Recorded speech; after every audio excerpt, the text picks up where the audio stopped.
this video before they take this video. This video before they take this video down. Y'all check this out.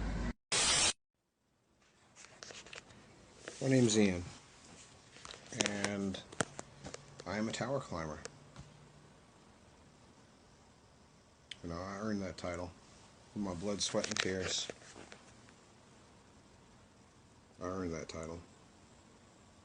Though not too long ago, I quit the industry after finding out that I was installing a Chinese-made weapons and surveillance platform.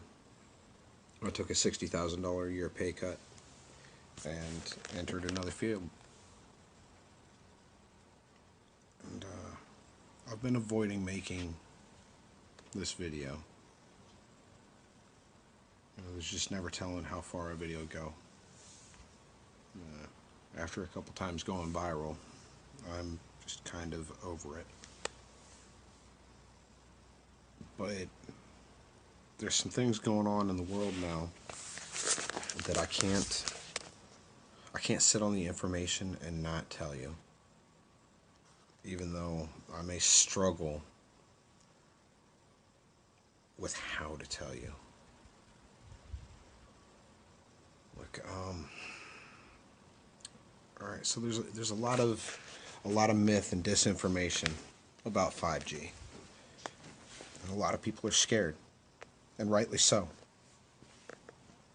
This isn't what we're used to. This is not anything like what we've got online now. Well, though, now we've got it online, and that's the issue.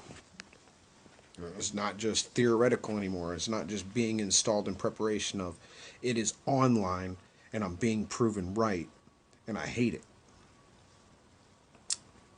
Because there are some communities out there that are going to feel the effects of what I installed there.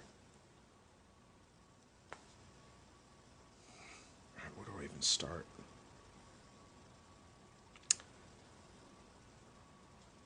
Alright, so 5G is a new way of emitting radio frequency. Alright. Unlike 2G, like 2G and 3G, it is directional. Alright. 4G emits itself in a bubble. And your exposure to the radio frequency, which is non-ionizing radiation, which means that it doesn't have the strength like plutonium or uranium to knock your electrons out of the path and start mutation. Though radio frequency has been proven by the National Institute of Health's toxicology program to be carcinogenic. And that's just at 2G, 3G. They found conclusively that it caused tumors and cancer. All right? They tested it on rats, but they proved it. 30 million year study, they proved it. Cell phone radiation is carcinogenic. All right? And your user manual that you got with your phone, it tells you to keep the thing away from your body. Do not carry it on your body next to your skin. It tells you to use your phone holding it 6 inches away from your head. There's a reason. 5G is a whole new ball game. And it emits radio frequency in a millimeter wave. All right? It's like a non-ionizing radiation laser beam, essentially. And they've done tests on this. They found out that there were adverse health effects from exposure to millimeter waves in the 70s. I've seen some of the documents. I've seen the studies. They found out a long time ago, which is why the military used it. They use it in a thing called the active denial system. It's a crowd control. They spray the crowd with millimeter wave radio frequency, and it causes the water molecules in your sweat glands to feel like they're boiling, and the crowd disperses immediately. And this job that I love and took so much pride in had me installing similar technology in your communities, and I couldn't do it anymore. I just couldn't do it anymore.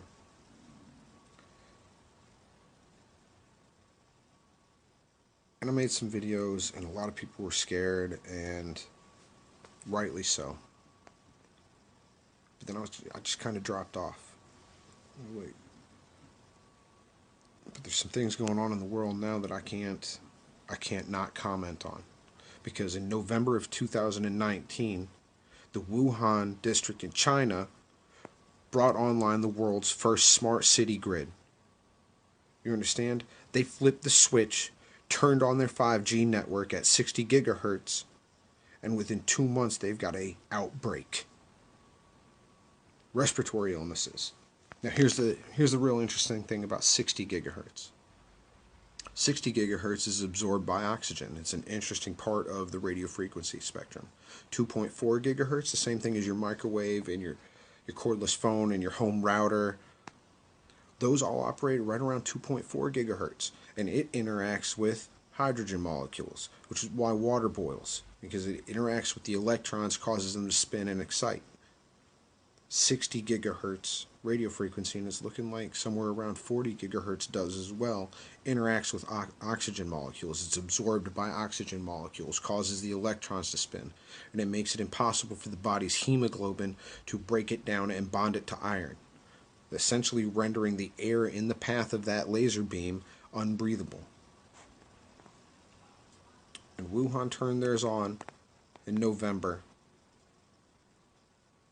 And here in March, the world's looking at quarantine. All right, you start doing the math. The Diamond Princess, you're going to say the cruise liners. The cruise liners don't have. Yeah, they sure do. The Diamond Princess was premiering a dedicated 40 gigahertz Starlink network. They have a dedicated mid-Earth orbit satellite that follows that boat around and provides high-speed data to them. Or you start adding it. Start doing the math.